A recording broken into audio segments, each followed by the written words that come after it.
Alright friends, welcome back to my crafty desk. Sandra here at Blossom and Inspire. I love these pockets so much. I seen these in my book of pockets that my friend Kat had made for me. My very good friend Kat, who I just love and adore so much. Thank you, Kat, and hi, Kat. I hope everything's going well for you, and I hope everything's going well for everyone else as well. But I wanted to make more of these. I wanted to do a mass make. And so to use for different things, for in my journals and for giveaways and for thank yous and all that. So when I was making them, I kept getting these long rectangles, which I don't mind. I like them, but my mind was stuck in what she was doing. So I love these. I think they came out great. I have not glued them. I glued just one of them down so that it's a full pocket. But I haven't glued these or decorated them or anything yet. So when I went off camera though, I thought I want to try and do it how she did it.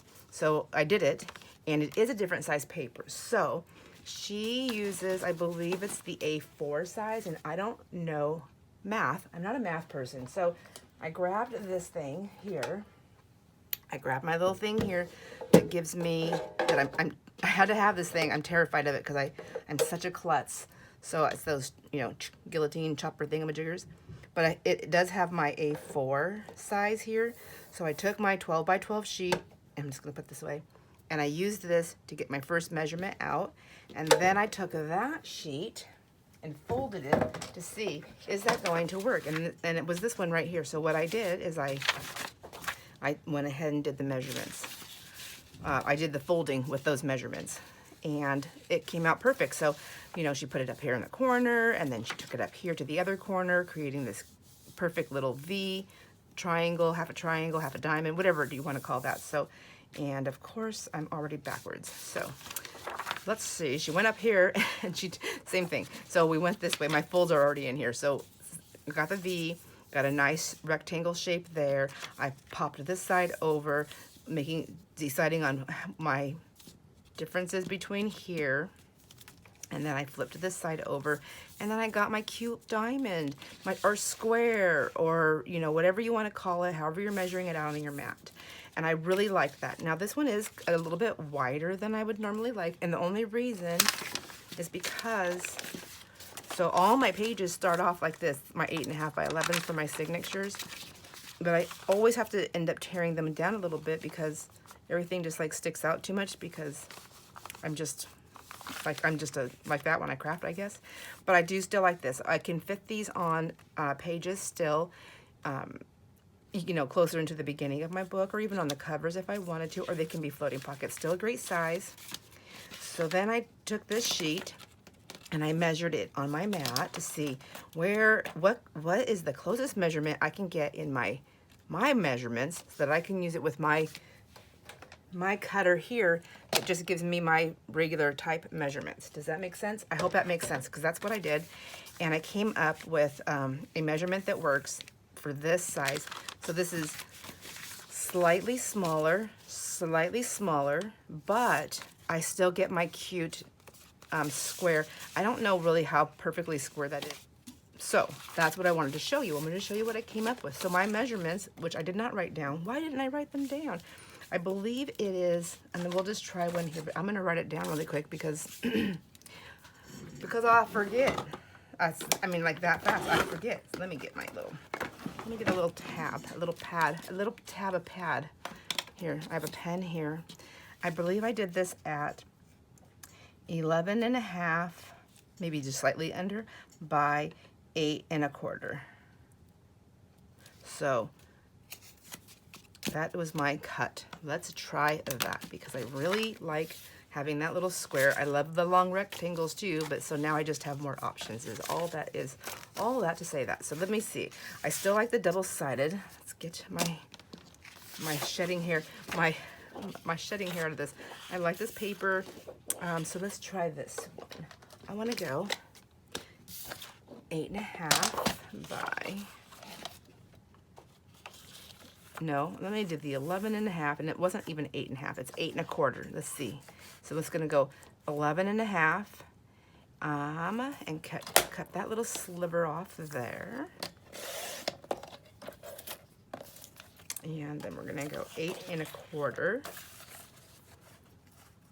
So 8 1/4. So sorry if I'm not on the camera. Trying to be conscious of that, but there we go. And then I still have a nice little strip here. So I'll stick that over there. Now, and then I also came up with another way to fold my 8 1/2 by 11 papers, which I also want to show you. So this one is, so the way she says to do it is to take your corner up, put your bold, whatever your bold side is going to be, put that down. And I think I want this to be like this. I love this the most, but I think it's gonna pop more with this darker color on the outside. And I feel like, yeah, we'll see. Who knows? I really don't know what I'm talking about half the time. So corner up there and then corner up here. And then what I'm looking for is to create a nice V right here. Once I create my V, I want to look over here also, whoops, without moving that, and make sure I have a nice rectangle here, which I feel like they are pretty spot on, at least for me. I think I've got it. I feel confident. Let's see, confidence. Let me see. I think I moved that a little bit. There we go. All right, and then down she goes. Down she goes. And I did notice when I watched her video again, so that she is pretty straight with this line. So that was what I kept thinking. I thought, I must be using I shouldn't say that word. I must be using a different size of paper because I was not able to line this out with that up there. So then you come in here and the same thing. And she said, you know, basically like if you want these to be, you know, exact, then you pay attention to that. I want it to try to be, you know, as close as possible for the sections here. So I'm going to do that and then fold that over. And that's kind of what I'm looking for, is that mixture that's done. And this is down here at the bottom. Perfect. Perfect. As perfect as for me. And then this paper right here that I'm using is from Stampin' Up. Yes, it's a paper pack that I had purchased. And then the same thing with this one. So now when I bring this one in, I'm looking for to create my cute little square there, or diamond. So I guess you were calling it square because I kept thinking, I'm looking at it as a diamond shape, but she calls it a square, but it is square. See, square. But a perfect square is a perfect diamond, right? Or no? I don't know. And then we have that, see? And let's see how, so when I do that, with my measurements at the 11 1/2 by 8 1/4, my pocket, my cool pocket is 1, 2, 3, 4 3/4, which I like. So there's, it gives me just that much more space, so I can pull it all the way over. I have plenty of room to tear my pages and still use this, or cut my pages if I want to use it further into my journal. So now I know my pocket size here that I prefer on that. But I did want to show you, one more thing, how I came up with a different way to measure out our long ones. Let me try this. So my paper I started off with before was an 8 1/2 by 11. 8 1/2 by 11, right? That's our regular size that we work with. So let me go 11. I'm just going to cut this one down to that so I can show you. And hopefully this comes out right, because hopefully it wasn't just a fluke and I'm just like going to flounder. But if I flounder, it'll still be a ride, right? It'll still be a fun ride, I hope. So if I do my regular 8 1/2 by 11 sheet, and let's see. Ooh, did I even cut that right? Let me grab one. Yep. All right. So what I came up with was this. I thought instead of trying to do it with my triangles like that, what did I do?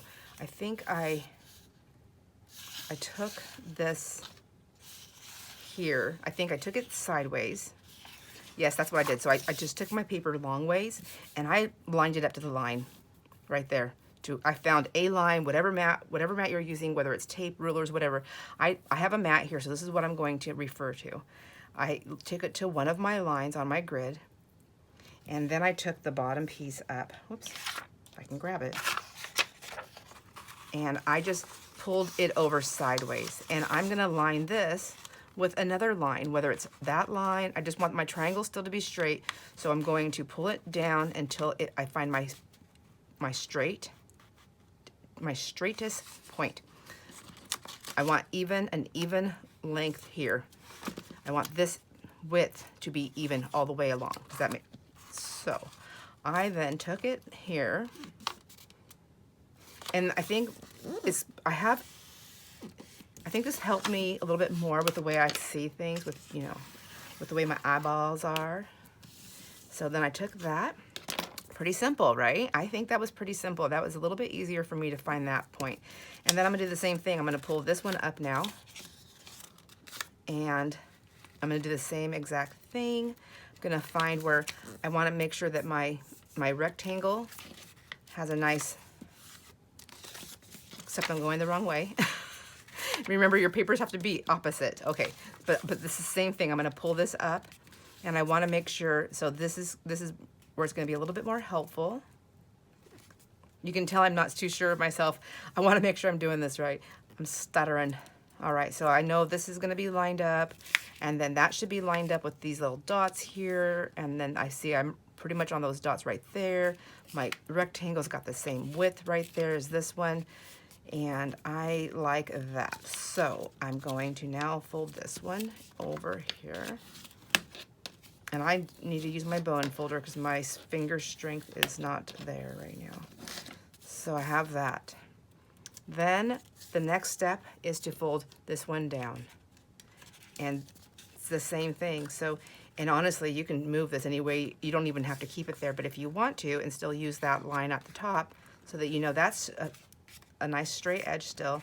You want this bottom piece right here to go together. You want that to line out there. And then there. So if you don't want to have to try to match points up, which sometimes I find for me, with the way I'm seeing it and the way the light's hitting it, it can be a little difficult. I found that to be a little bit easier.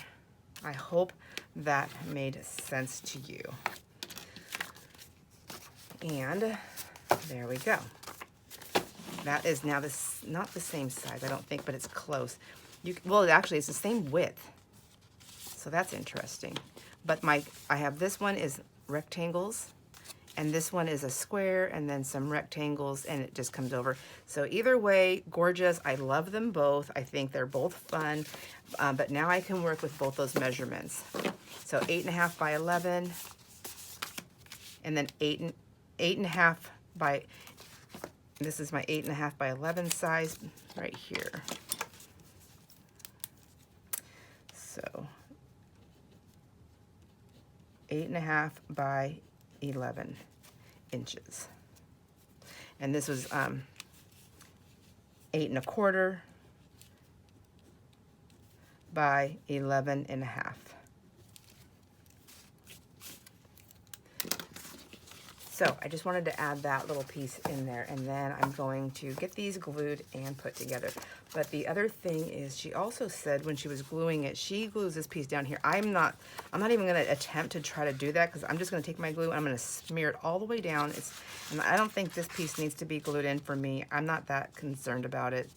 I'm just not. I think if I am, I can just glue like this little corner piece right here so that it doesn't move. And then if I want this piece right here glued down, then I would just drop my glue. I guess I can try it and see. So I'm going to drop my glue right here.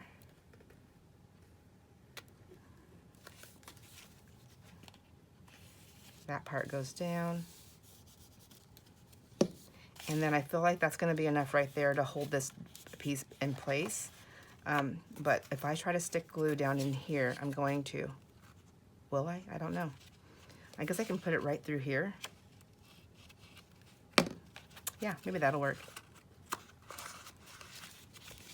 There, now I have a little bit more security, right? As long as I get everybody in there, right? I made a bubble.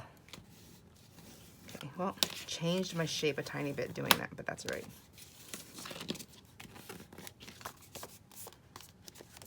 So now this is not going to come out.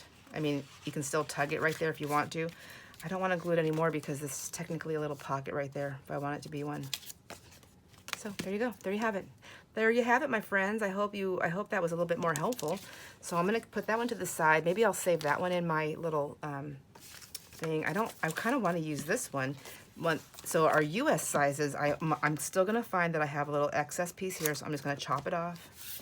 Give a little chop, and then I'm going to have that. I don't want to use this as my sample, though, because I like this paper. I need to find one that I'm probably not going to use as much. It's not going to be that one. So let's find a piece of paper that I'm not going to use. And isn't that the struggle? It's like I can't find a paper that I want to use. I can't find a paper I don't want to use. Let's see. I think I'll put this in my stash. So let's make one of these in our size. I like this paper, but at the same time, I find it hard to mix these colors of purples sometimes. So we want it to be 11 and a half, 8.5 by 11, 8.5 by 11. We're doing US sizes, 8.5 by 11. Good night, 8.5 by 11. You can do it, Sandra. I promise.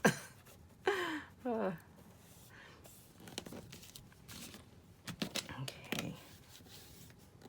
And again, I'm going to change that because once I put my glue down and get that thing in there, for whatever reason, my thing wants to shift around. So I'm sure it's me because I don't see anybody else doing that when I watch videos. But I'm okay. I'm okay with it. It's just the handmade look is all it is. So there we go. So I'll use this one for my practice. What did I do with that slip? So and I'll pop it right in there, and I just want to write 8.5 by 11 for this pocket, and then this is this one right here. I'm going to stick it down in here a little bit like that, and then I'll put those ones away. And then these ones I want to get glued up. What did I do with my whole stack? I want to make a few more that's this size here. And I want to get these all glued up, and once I get that done, I think we'll come back together and maybe do some decorating on them. What do you think about that? I think it sounds like a fun idea to do. And I guess with that, I will see you on the next video, my friends. I hope you enjoy all your moments, and have a great day.